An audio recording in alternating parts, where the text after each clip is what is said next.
Hello and welcome to the Happy Author podcast with me, Dorothy Coomson. I'm a multi-award-winning best-selling author and I'm here to help demystify the publishing world for anyone who writes books, wants to write books, or just has a love and passion for books. On today's podcast, I speak to Eishar Brar, Editorial Director of Knights, an independent, dynamic publisher who are making huge waves in the book world. Eishar talks to me about how you can improve your chances of getting published if writing for children is your thing, and why the world desperately needs inclusive publishers like Knights. I love talking to Eishar, and I think she gives some real insights into how the world of publishing can be a better place. Hi Eishar, how are you? Hi, I'm good. Thanks so much for asking me to be on. This is great. Oh no, it's very exciting to speak to you. Can you tell me what your job title officially is and what it actually means?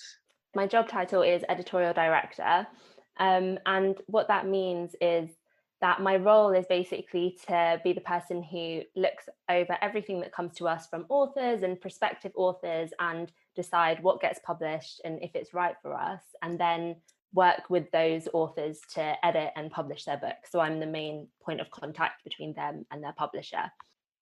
Can you tell me a bit about Knights, because people might not have heard of Knights as a publisher and who they are? We're an inclusive publisher. We publish predominantly children's books, and what that means to us is that we try and find underrepresented voices or work with authors who often wouldn't have the chance to otherwise be published or aren't acknowledged by mainstream children's publishing, and then create commercial and accessible books with them for children who want to see themselves in books. So for us, inclusive, it covers everything from race to gender and sexuality to class and neurodivergence. So it's quite a broad spectrum of things that we look at, but it's always people that would often be overlooked by what mainstream children's publishing finds commercial or sellable. So in my role as editorial director, that's the main thing that I have to think of when I'm considering what books to publish. Okay. How long have you worked for Knights? I worked at Knights for just over a year, but it feels like less time because of how this year has been.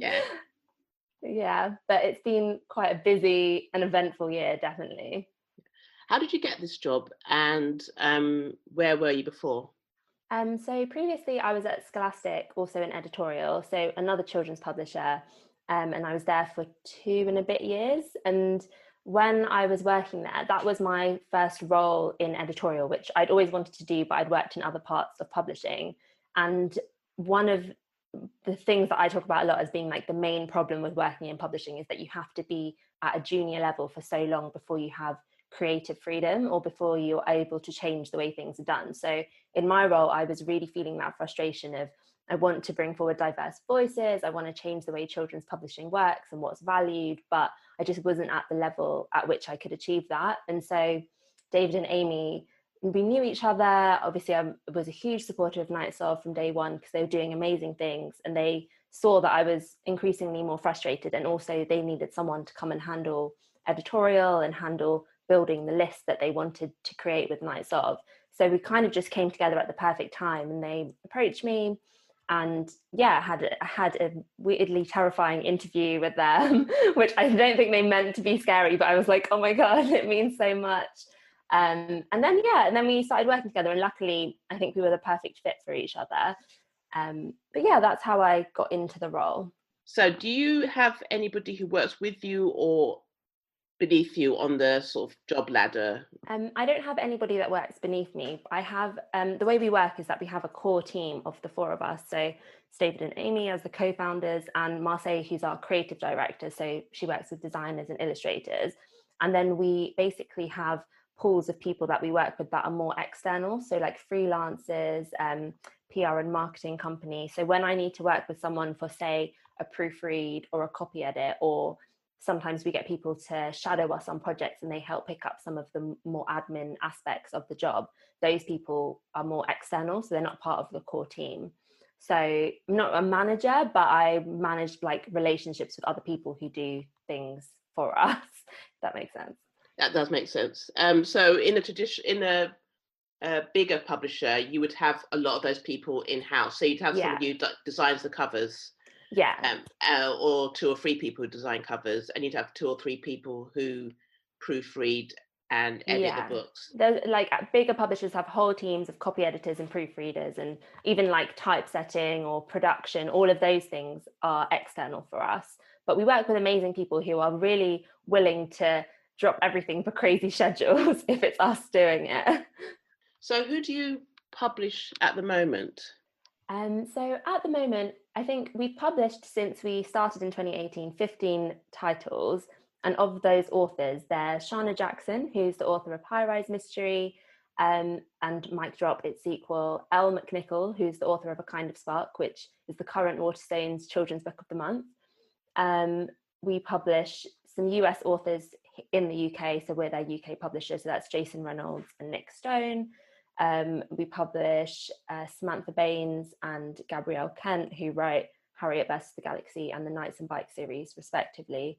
And we publish Mark McIver, who's our one non-fiction, almost YA author, who's in our passion projects list that we call KO Classics, and he's written a guide to Black British business, and he's actually Stormzy's barber, and he talks about how he started his business. So yeah, we published like an eclectic range of authors, but predominantly children's. And of our authors going forwards, I think we're going to have new books from a few of them, which will be really exciting. And then we'll bring on some brand new authors to be announced hopefully soon. What do you look for when you're going to publish a book? I mean, maybe we should go back and say, how do you get books sent to you? Because I know you're a smaller publisher, so you're not necessarily as strict, and that sounds wrong word. No, I know what you mean. As stringent in how you do things as other people or other publishers could be. I mean, you're right. One of the ways that we are different to bigger publishers is most publishers don't accept unagented submissions, whereas we have a live chat for open submissions where anyone, whether they have an agent or any experience, can email or text or like message the chat, and they'll get a response from one of the team. So we do consider submissions from like absolutely everyone. When it comes to publishing those people, if they don't have an agent, part of my job is to make sure they then have an agent to look out for them before we sign them up. So we sort of do the process that's considered more traditional in reverse sometimes. Yes. But yeah, so one of the things we don't look for is if you have an agent or not. That's something to us that can be fixed afterwards, because as every author knows, it can be really hard to get an agent. But what we do look for, like I said, we're inclusive. So when I'm considering books and authors who have come to us, I'm always considering what are they saying that's different or new, or is there something here that hasn't previously been given the platform to exist, or is there a kid who will read this and think, oh, that's me, like I see myself in that book, who might not have had that chance otherwise. And then also another thing I really look for is if it's commercial, because when David and Amy started Knights Of, they really wanted to prove that publishing diverse books doesn't mean that they're niche or not sellable. Like they can sit alongside the huge children's authors and sell just as many copies. So I am always looking for, okay, is this doing something that publishing would sometimes think, oh, that's not really going to sell, and we can prove general publishing wrong with that. And then also more editorially, I look for, voice and character and all the things where, as an editor, if I'm going to work with this author, do I love what they're saying? Do I think there's something here that can be brought out? And often I do kind of agree with you in that it's not that we're less strict, but I will sometimes look at something and think, okay, this isn't in really raw form, or it's really rough, but I have the time and energy to work with that author for maybe longer than another publisher would to bring it to its perfect package. I absolutely believe that you have high editorial standards. And one of the things I was talking to somebody else, another editor, about was the idea that people who are Black or people of colour, writers of colour, they have to go on schemes or they have to be mentored, and that they can't just send something in its raw form and it be worked on, because that is something that can be fixed along the way, isn't it? It's not because I didn't go any schemes. I wasn't mentored by anybody. I just read a lot of books, and I could write, so I did. And I know none of my books, particularly the early ones, they weren't perfect. They weren't publication ready. But I Yeah. think that there's this idea that it has to be in this perfect state, or somebody Yeah. else has to be guiding these people through, these writers Yeah, through. which is completely not true. Like there's so many authors that just need the same amount of attention or editorial care as any other like more like traditional or like even white authors would be given, you know, just they've just sort of been given a free pass of like, oh, okay, they're new to this, they just need training. Whereas, like you said, if authors of color and black and brown authors especially, they have to be in a perfect condition. And often I think it's because a lot of editors don't know how to edit them. They're scared of it. They're like, oh, okay, this is different, I don't know. That's to me one of the main problems, especially in children's publishing, is that I can count on one hand the black and brown editors. And I think that is like, how are we as an industry going to bring forward new talent if nearly every editor doesn't have the experience or doesn't feel like they have the right to edit those voices? I think they don't have the experience, nor do they want to kind of find out, basically. Yeah, they don't even want to like take the chance. Take the step, I know. Yeah. So I'm not having a go at anybody. Yeah, me either.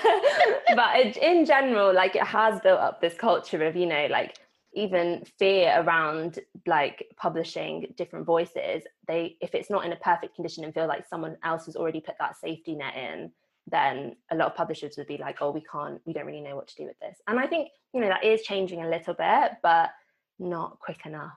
No, not quick enough. And you know, I'm hoping people are trying now. They're actually doing something, because I also believe that all children need to read stories about all different types of children. Particularly white children need to realize that black children, brown children, children from all different backgrounds, as you said, you know, sexuality, gender, disability, or neurotypical, that they are just as important as the mainstream children are. And that's what mainstream, that's probably the wrong word. Well, yeah, the people that are typically presented in children's books, that they all need to read. Everyone needs to read those books by different people and about different types of people. That's what I passionately believe. And I think one of the things about Knights of is that you are doing that. You are kind of pushing forward with doing that. Yeah, I mean, definitely when we're publishing our books, it's like a twofold purpose of, so say with Shana, who's written a high-rise mystery. High-rise mystery is the UK's first Black British detective duo, and it's set in its middle grade, and it's so it's readers 8 to 11, and it's set on the council estate in London, which is familiar to loads of kids. And for us, like, on one hand, yes, we want to make sure those kids see themselves in books, but also we want mainstream publishing to acknowledge that this is a book that can be read by everyone. So even a more middle class white kid in a different town, maybe outside of London, like in the home counties, could pick this up and be exposed to something that is different to them. And I completely agree with you. I think that's how we encourage empathy in children, to have them read other experiences that aren't theirs. So to us, we're never just publishing for one audience. We're publishing for the kids who need to see themselves, and then we're publishing for also every other kid who should also read the book. Yeah, that's what I always say about when I advise people on buying books for children. Buy books that have a girl as the main character. Yeah. That's a simple thing you can do, so that boys get used to reading about girls. Because girls are always having to read about boys, but not the other way around. So, and this is the sort of thing, you know, pick up a book from Knights of and give that as presents to children, so they can get to see other people as human and just as right to be the star of a book as anybody else. Sorry, I stand like I'm on soapbox then. No, that was I feel like we should have you do all of our marketing for us, because everyone should hear what you're saying. Let's go back. Sorry, I never asked you why you went into publishing. Oh, so to be honest, I didn't really know what publishing was when I was growing up. Like, it wasn't something, like, in my family, that's not a career that anyone would have pursued or encouraged me to pursue. And like, you know, I grew up in London. My parents, well, I'm not going to like go into the ins and outs of their backgrounds, but, you know, they had like quite traditional, what they considered stable jobs, like to make sure you have money and, like, you know, you can put food on the table. So that would have been the sort of career I was also pushed to do. And then when I went to uni, so I loved reading. When I was growing up, I was just the book kid. Everyone in my family was sort of like, okay, she's reading again. And luckily my parents, they did encourage me to read. So they very much, you know, they allowed me to have books. They were like, okay, if this is what she loves, then we're gonna encourage that in her. So that was the only thing that I really liked doing when I was growing up. So when it came to going to uni, I was the first person in my family to go to uni, and I wanted to do English. And my whole family was like, you're the first person and you want to do English? Like, why? But luckily they accepted it in the end. And well, my grandparents still don't really understand what I do or why, but I did go and do English. And then I loved it, but when I graduated, I just couldn't see what job I could do after that. I was like, I've really shot myself in the foot. Like, it's an English degree. How am I going to like make money from this? And then really luckily, I became aware of a company called Creative Access, a charity actually. So they basically work on putting people from underrepresented groups in creative industries, because creative industries are historically really white, really middle class, really function on nepotism. So they're trying to break that down. And they had on their website some jobs in publishing. And when I read about them, I was like, oh, okay, it makes sense. Like, I can work with books. It all makes sense now. So then I tried to get an editorial job, and it was basically impossible. Editorial is so oversubscribed. It's so based on being the right sort of publishing person, especially at the time that I was entering publishing. So editorial means the person who buys the books and edits them and makes sure that they're all puts them together, basically. Buys them, edits them, puts a title on and stuff like that. Yeah. So the person who's mostly, when you think of publishing, that's the role that you think of like of an editor. But there's loads of other roles. So I actually ended up in rights, which is international, like selling the book to international publishers. All assistant roles that I was applying to, obviously. And then I stayed in rights for 3 years, and I was at Penguin Kids and Random House Kids, and then they merged, and I was in that merged team. And I always say that it was a really good introduction to publishing, even though it was never really where my passion was. It really taught me so many things about the different departments, and working at a big publisher taught me so much about how the industry works, but it also made me incredibly frustrated. So I really started my career off in a junior position at a big publisher that at the time was not acknowledging or talking about the lack of diversity in publishing or the output of publishing. So I think that's what made me such a, I was going to say aggravated, but I think that's what really led me to where I am now, in that I have this drive to change the way the industry works and to change what children's books are being put out there, because I really started off at a time when no one was talking about diversity, and no one really seemed to, it was all very like hush hush, and like if you mentioned something being wrong, it would get swept away, and no one really wanted to look this problem directly in the eye, unless you were one of the few minorities working at a big company who felt like obviously you're then the only person who has to say something. So that was where I started, and then and from there I finally got into editorial, and then I started my editorial career, and that was much more where my passion was and what I wanted to do. So that's kind of what led me. I feel like I took a segue, but that's what led me there. I've talked to lots of people in publishing, and none of them have ended up where they are. Where they are isn't where they started at all. They've all kind of segued, they've all gone different routes, and I think a lot of them didn't realize they could work in publishing. It's not really a publicized job, I don't think. No.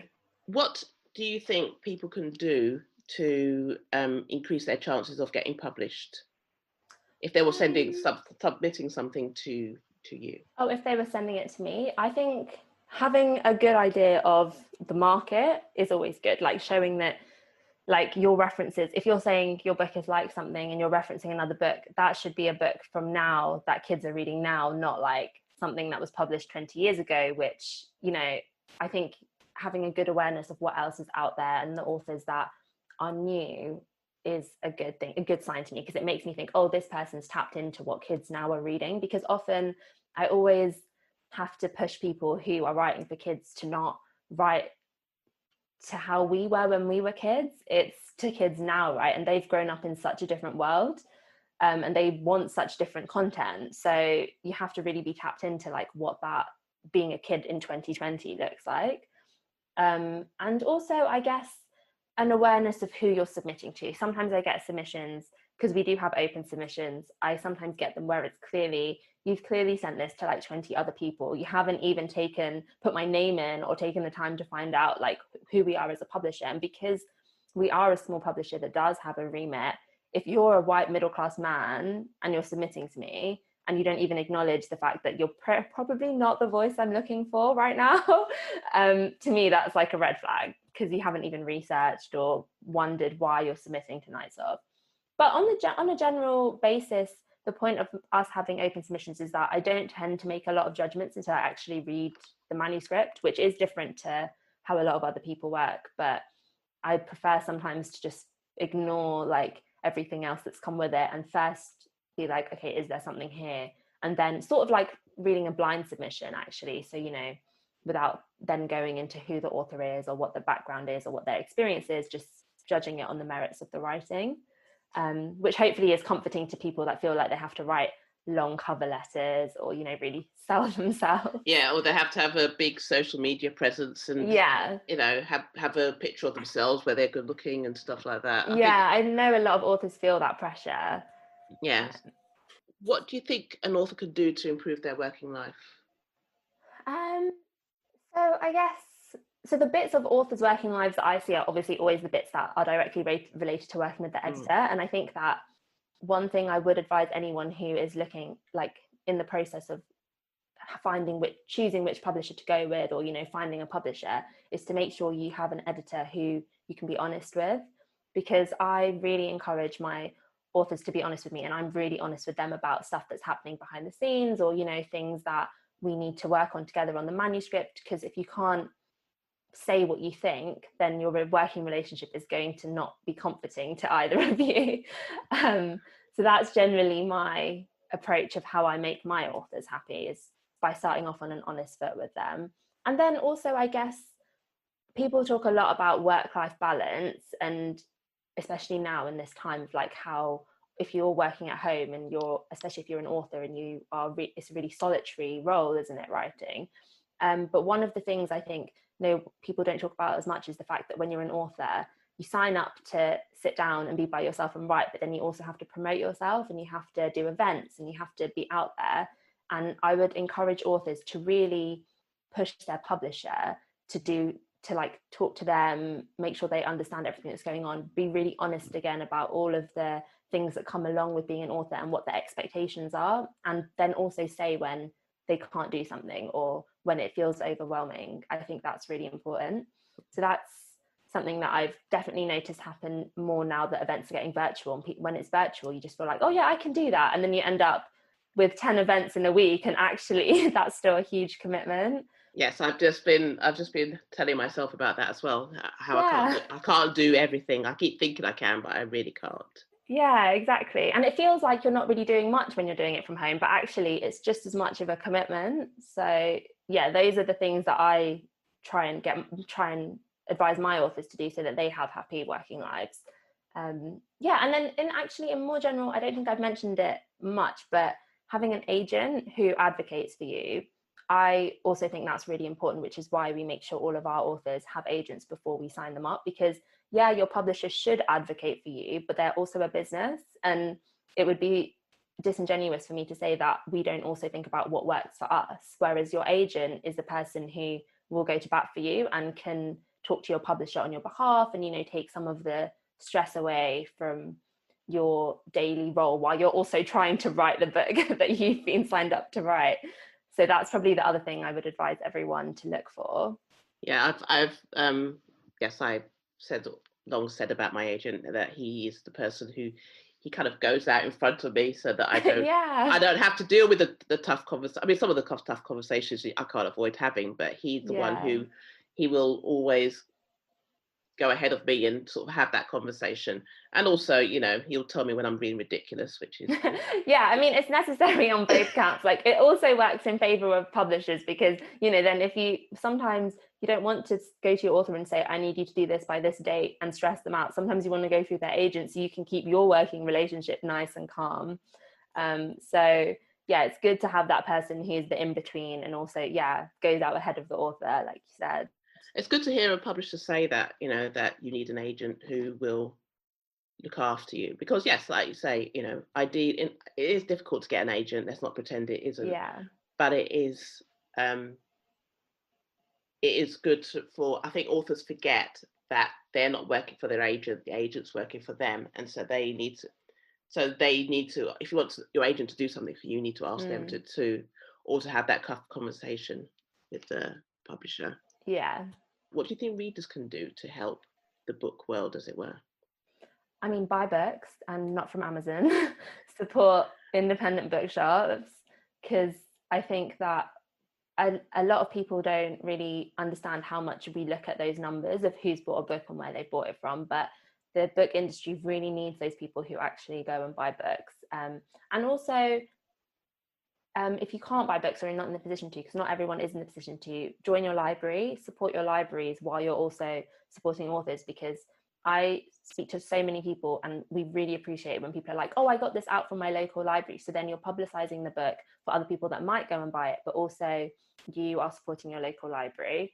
And I guess something that people are always encouraged to do, but I don't think they really know why, is pre-orders. But pre-orders do matter to us in a way, because it shows that people, so then when the book is published, that's a set amount of books that have been sold. So when you see publishers saying, oh, pre-order this book, and there's huge campaigns around it, it's because that number creates such a lift for the author in their first week of being published.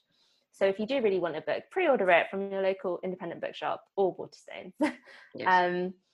Yeah, and if you have to buy books from Amazon, because some people do, and it's convenient, maybe also then buy an extra one and give it to someone who might not have had the opportunity to, because you're probably getting it at basically half price if you're buying it from Amazon. So maybe gift another one. And then I guess people shouldn't underestimate the benefit of word of mouth. If you read something and you love it and you recommend it to your friend who might not have gone to buy a book that week, or probably usually doesn't read this genre, that's an extra person who's then become a fan of that author and would go and buy their next book. And being vocal about what you love really does help. Like with Elle McNichol, who wrote A Kind of Spark, which published in June for us this year, so right in the middle of lockdown, most of her success has been off the back of people saying, I really love this, and then building up that word of mouth where other people then go and buy it.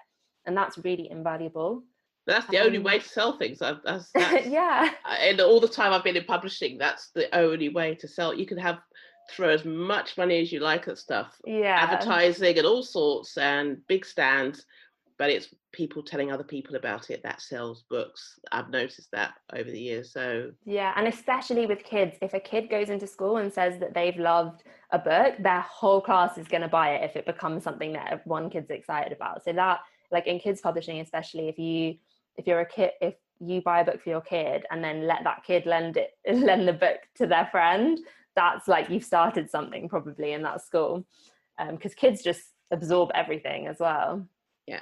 Oh, fantastic. So yes, that's good to hear that publishers acknowledge and do see that people recommending books is the way forward.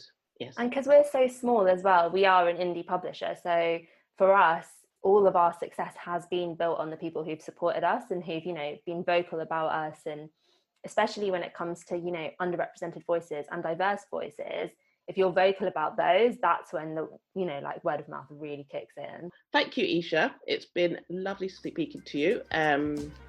Hopefully I might try to get you back on again at some point. Yeah, I would love to. Thanks for joining me, Dorothy Coomson, today on the Happy Author podcast. I hope my chat with Eishar Brar, Editorial Director of Knights has inspired you to gift one or more of their books to all the children in your life. Keep writing, keep reading, keep happy.